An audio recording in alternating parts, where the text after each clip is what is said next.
प्रेम से बोलिए हमें माता की जय।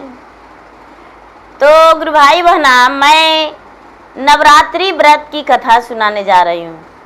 इस कथा को पूरा सुनिए और रहस्य जानिए। आधी नहीं, आधी सुनने में माता रानी का अपमानित होती है और पूरा सुनने में माता रानी कृपा करते हैं, दया बरसाते हैं, घर में धन की वृद्धि होती है, सुख शांति मिलती है। तो प्रेम से बोलिए नौ देवी की जय। एक नगर में एक सेठ जी रहते थे। वो बड़े ही धनवान थे और बड़े ही बलशाली थे। उनका कहना पूरे उनका नगर के लोग मानते थे।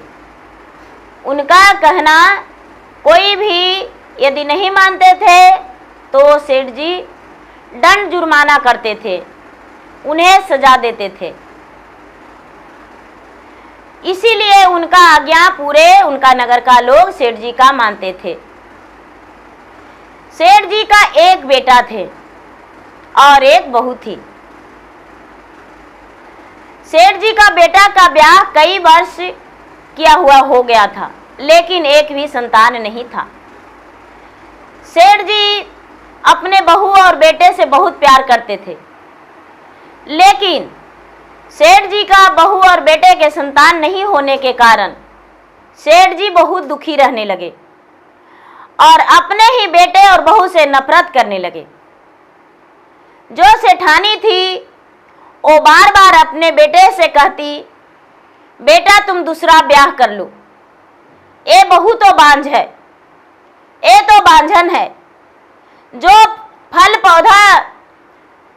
पौधा फल नहीं दे, वो पौधे को जड़ से काट देना चाहिए। इस बहू को चाहे तो जंगल में छोड़ाओ या तो मौके पहुंचा दो, क्योंकि ये बहू रहकर क्या करेगी, ऐसा बहू रहने से क्या फायदा। लेकिन सेठ जी का बेटा बहुत दिन तक आनाकानी करते रह गए, दूसरा ब्याह का तो नाम ही नहीं लिए। लेकिन धीरे धीरे समय बीतने पर उनका यार दोस्त जो भी थे उन्हें कहने लगे कि अरे भाई, तुम्हारा ब्याह से तो मुझे बहुत पीछे हुआ है, लेकिन देखो मेरा तो 2 पुत्र हो गया, देखो मेरा बेटा तो 5 साल का हो गया और तुम्हारा तो एक भी संतान नहीं है। सेठ जी का बेटा भी अपने पत्नी से नाराज हो गए और वो भी बांझ कह के पुकारने लगे, अरे तू तो बांझन हो, हम तुम्हारे हाथों से भोजन नहीं करना चाहते हैं। तुम्हारे हाथ का भोजन तो एक कुत्ता और बिल्ली भी नहीं करेंगे। जहां तक कि अपना बहू के हाथ से छुए हुए सेठ जी भी भोजन नहीं करने लगे और सेठानी का तो कहना ही नहीं। जो सेठानी की बहू थी उनका पति भी उनके छुए हुए भोजन नहीं करने लगे। उनकी घर में एक नौकरानी थी और वो बेचारी नौकरानी प्रतिदिन सेठ जी के घर में काम करने आती थी। उसका एक गोद में बच्चा था, बहुत प्यारा सा नन्हा सा छोटा सा बच्चा था। बेचारी नवरात्रि शुरू होने से पहले एक दिन अपने बच्चे को लेकर काम पे आई। सेठ जी की जो बहू थी नौकरानी को बच्चे को गोद में ली। जो सेठानी थी वो अपने बहू से कहती है, अरे तुम कैसी हो बांझन कहीं का, एक नौकरानी का बच्चा ले लिया तूने गोद में, तुम्हें दिखाई नहीं देता है। इस नौकरानी को बच्चे को लेकर क्या तुम मां बन जाएगी। उसका बच्चा को जल्दी से नीचे उतारो और स्नान करो, क्योंकि वो तो छोटी जाती है, वो तो नीची जाती है, इसलिए तुम स्नान कर लो। और उसके बच्चे को जल्दी से अपने बहू के गोद से उतारकर सेठानी नीचे कर दी और बहू को सर पे पानी उझल दी। उसके बाद एक दूधियारा के यहाँ से दूध लाई और दूध से उसका शरीर को धोई। उसके बाद गंगा जल मंगवाई और गंगा जल से बहू को स्नान करवाई। उसके बाद कहती है कि अब तुम रसोई में हेलेगी और महल के अंदर जाएगी। कोई बात नहीं, बहू मन ही मन घुटती है और कहती है, माँ जी आप तो मुझे दूध से नहला दिए, गंगा जल से नहला दिए, कोई बात नहीं, लेकिन यही नौकरानी ने मेरा घर का सारा कार्य करती है, तब क्या मेरा घर शुद्ध हो जाता है? लेकिन वो जोर से आवाज में नहीं बोली, मन ही मन कहते रह गई। लेकिन उसका जी में लगते रह गया कि प्रतिदिन अपने बच्चे को लेकर घर नहीं आती थी और आज अपना बच्चे को घर लेकर आई है। चलो पूछते हैं क्या बात है। एक दो दिन बाद वो पूछी, अरे तू लगातार लेकर आ रही हो अपने बच्चे को, पहले तो कभी लेकर नहीं आती थी, क्या तुम्हारे घर में तुम्हारा सासू माँ तुमसे मेरे जैसा नाराज हैं?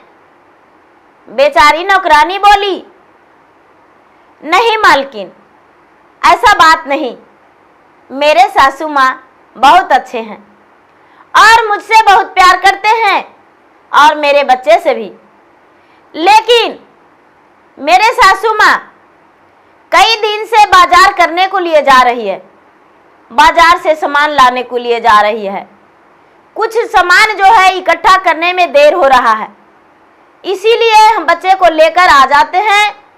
वो भी तो दूसरे को घर जाते हैं काम करने को लिए और काम करके आते हैं, उसके बाद बाजार जाते हैं। पूरे घर में साफ सफाई चल रहा है और मंदिर का भी साफ सफाई करना है। बेचारी मालकिन की बहू बोली, सेठानी की बहू बोली, तो क्या है जो तुम घर के साफ सफाई में लगी हो, अभी तो दीपावली आने में देर है। बेचारी नौकरानी कहती है, अरे मालकिन आप नहीं जानते, सर्दिये नवरात्रि आने वाला है, सर्दिये नवरात्रि आश्विन माह का नवरात्रि आने वाला है, तो आने से पहले हम लोग 4 दिन पहले पूरे घर को साफ सफाई करते हैं, कपड़ा धो धा के निश्चित कर लेते हैं।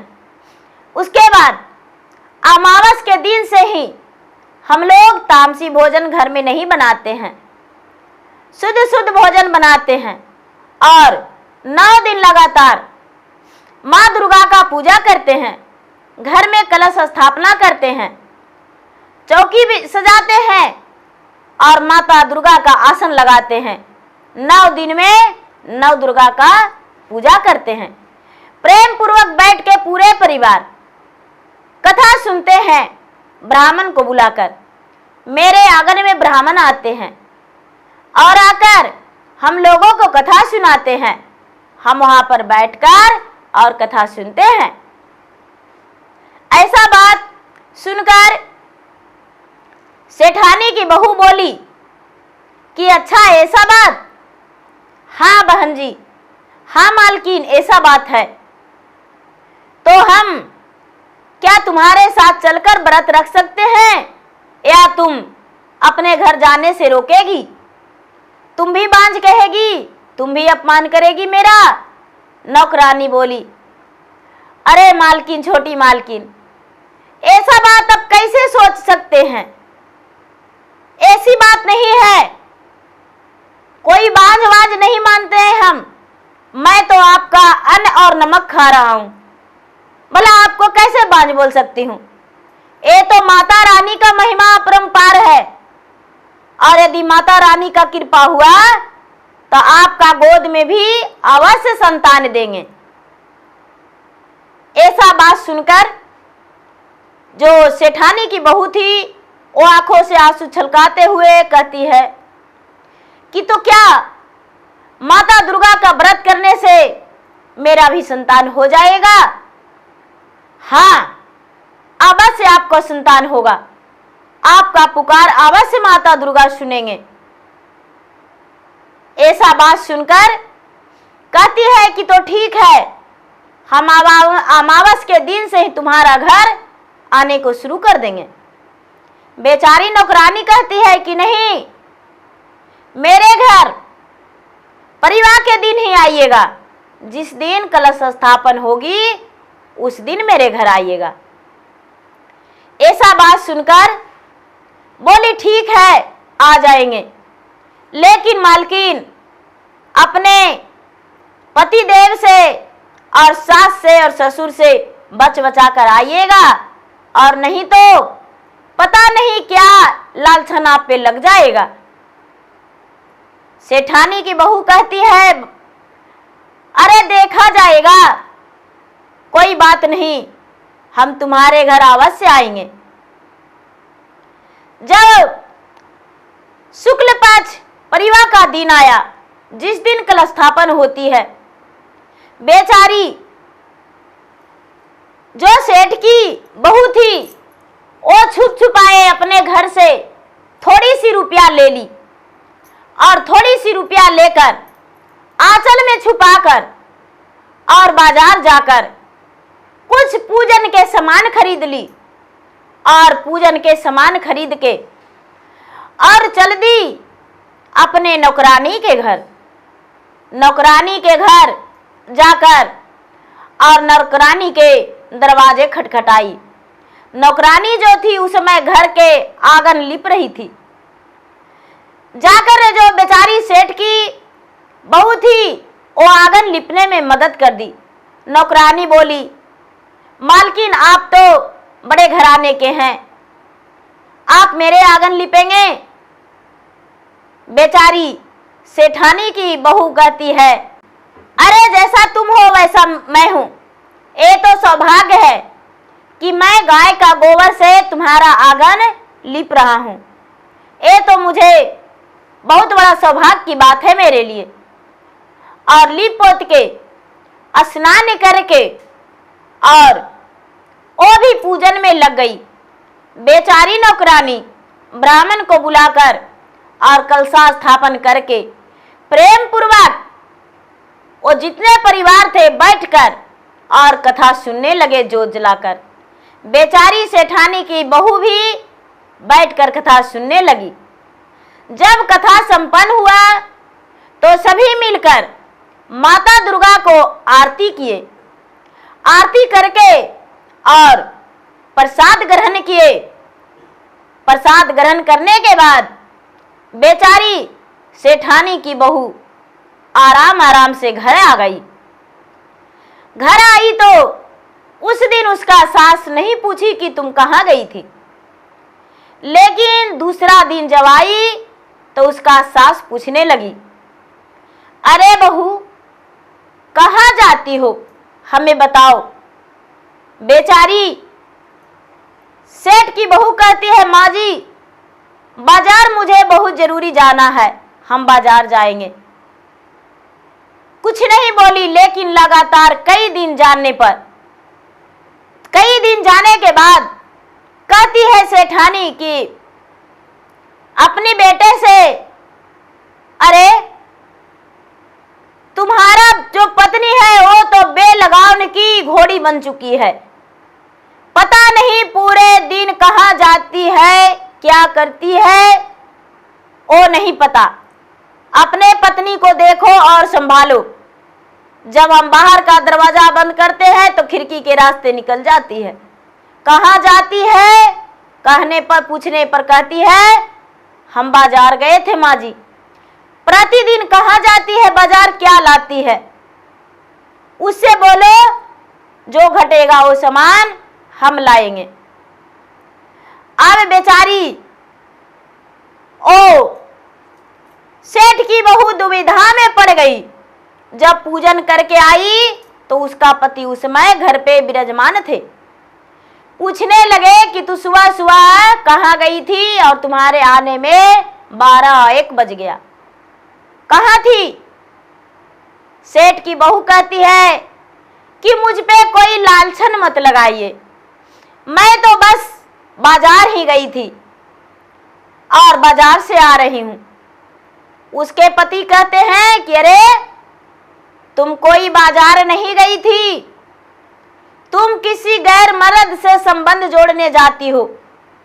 बेचारी अपने कान मुन कर और माता जगत जननी के प्रणाम करके कहती है कि हे माता, मैं आपके पूजन में जाती हूं और मेरे पति मुझ पे कैसे कैसे लालछन लगा रहे हैं, मैं इनको क्या जवाब दूं।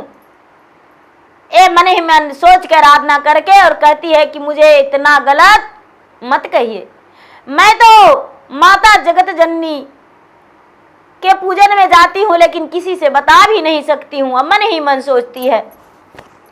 उसके पति ने क्या किए कि जिस दिन मां कालरात्रि की पूजा होती है, अष्टमी के दिन, उस दिन उसके पति ने कमरे में बंद कर दिए और कहने लगे कि आज तू कहीं नहीं जाएगी, इस कमरे में बंद रहेगी। लेकिन जब उसके पति बंद करके चल गए तो बड़ी गिड़गिड़ाने लगी और रोने लगी, अरे मेरा कोई भी तो खोल दीजिए, क्योंकि यदि आप मेरा दरवाजा नहीं खोलेंगे तो अपना प्राण हम दे देंगे। कोई भी मेरा दरवाजा खोल दीजिए, कोई मेरा दरवाजा खोल दीजिए।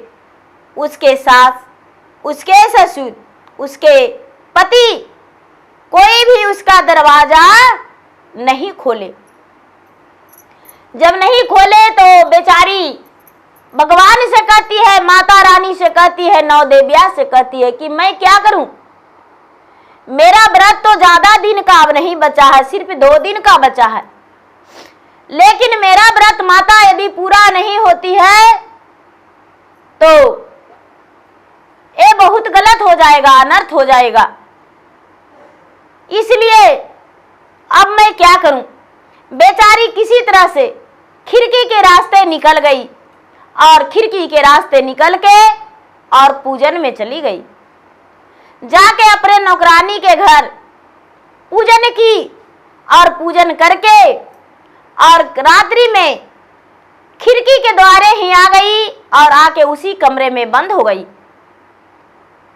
उसके पति सोचे कि मेरा पत्नी तो बंद है, नवमी के दिन भी दरवाजा बंद कर दिए, खिड़की भी अंदर से लॉक कर दिए। सुबह रात्रि में खोले कि जाओ भोजन कर लो। बेचारी निकली और पाँव हाथ धोई, वो तो उपवास में थी, कोई भोजन नहीं की। नवमी के दिन अब सोचती है कि आज तो कन्या पूजन है, कन्या का भोजन मुझे कराना है, आज तो हमें अवश्य वहां पहुंचना होगा और मेरे पति तो निर्दयी हैं। अब मैं क्या करूं। उसके पति ने उसको बंद करके कमरा में और खिड़की और दरवाजा को ताला लगा दिए। अब बेचारी सेठानी की बहू मन ही मन क्रोध से उमड़ रही है, मां मैं क्या करूं, 8 बज गया, पूजा का समय तो खत्म हो जा रहा है, मैं क्या करूं।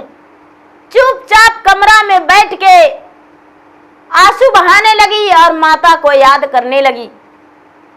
9 देवियां कहते हैं कि आज तो इसका व्रत भी टूट जाएगा और सत भी मेरा टूट जाएगा।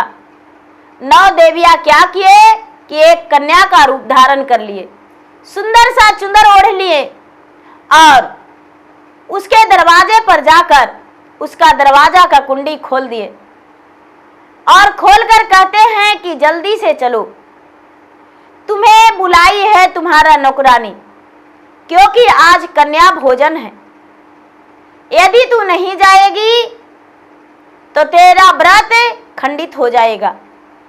इतना कह के और उसको उंगली पकड़ लिए। उंगली पकड़ के साथ साथ जाने लगे। सास उस समय स्नान कर रही थी, सेठ जी भी घर पे नहीं थे, उसके पति भी अपने ड्यूटी पे चले गए थे। बेचारी को खुला दरवाजा मिल गया, सेठ का बहू निकल गई। धीरे धीरे धीरे धीरे उस समय नौकरानी के घर चली गई, जाके प्रेम पूर्वक पूजन की और पूजन करके और भोजन बना के खीर पूड़ी माता रानी को भोग लगाई। भोग लगाने के बाद 9 कन्या को भोजन करवाई। लेकिन क्या हुआ कि दरवाजे पर गई तो जो माता रानी एक कन्या का रूप धारण करके और लाने गए थे, तो दरवाजे तक छोड़कर कहते हैं कि तुम अंदर जाओ, मैं और लड़कियां को बुलाकर लाती हूं। अंदर गई सेठानी के बहू और कहती है कि अरे यहाँ पर तो और लड़कियां हैं, जो मुझे बुलाने गई थी वो नहीं। नौकरानी कहती है कि कौन बुलाने गई थी आपको? मैं किसी को नहीं भेजी थी। अरे मुझे बुलाने गई थी वो तो लाल का चुंदर ओढ़ी हुई थी और बहुत सुंदर थी, बहुत नन्ही सी छोटी सी कन्या थी। नौकरानी कहती है कि नहीं मालकिन, मैं किसी को नहीं भेजा था। ये बात सुनकर वो चकित रह गई और कहती है कि शायद तो कोई अजनबी ही होगी, मैं उसे पहचान नहीं पाया।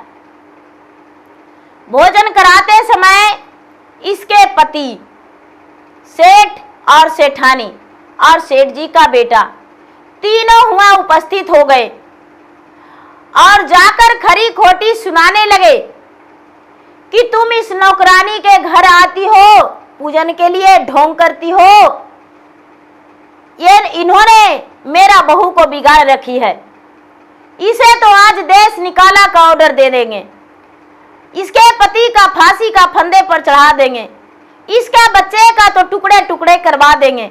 मेरा बहू को अपने घर बुलाती है और मेरे घर से रुपया पैसा सोने चांदी हीरे जवाहरात मंगवाती है। ये बात सुनकर जो नौकरानी थी कहती है कि भला ही सेठ जी, हम गरीब हैं, लेकिन आपके बहू से मैं 1 रुपया नाजायज नहीं लिया हूं।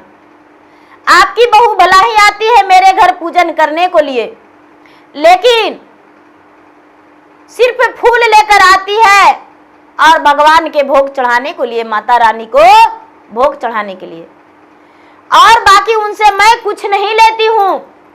इनसे पूछ लीजिए।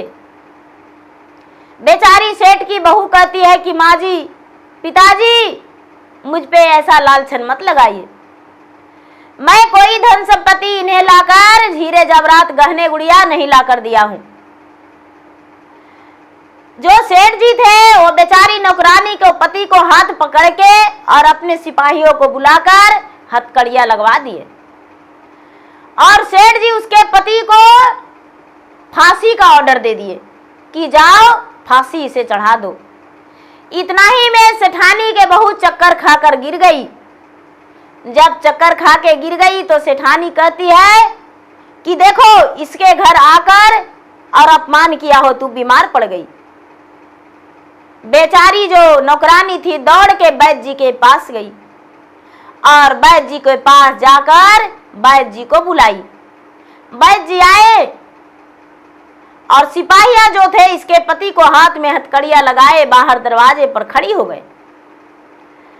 वैद्य जी आए और सेठानी को बहू को हाथ पकड़ते ही कहते हैं, बधाई हो सेठ जी। सेठ जी कहते हैं, क्या बधाई है? मेरा बहू बीमार पड़ गई, चक्कर खा के गिर गई, ये बांझ है, यही बधाई है। वैद्य जी कहते हैं कि ऐसा आप शब्द मत निकालिए सेठ जी, क्योंकि आपका जो बहू है वो मां बनने वाली है। आपका तो भाग ही खुल गया, आपका घर में दीपक जलने वाला है। आप अपने घर में माता रानी को कमल का फूल आसन लगाइए, माता रानी को लाल चुंदर ओढ़ाइए और माता रानी को घर में स्थापना करके और 9 देवियों का पूजा कीजिए न सर्दी नवरात्रि में। आपके घर तो एक बालक नन्हा मुन्ना आने वाला है।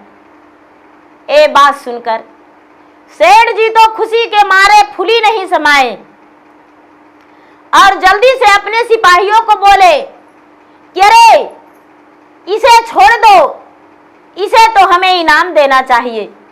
ये तो फांसी का लायक नहीं, ये तो इनाम के लायक है, ये तो इनाम लेगा मेरे हाथों से।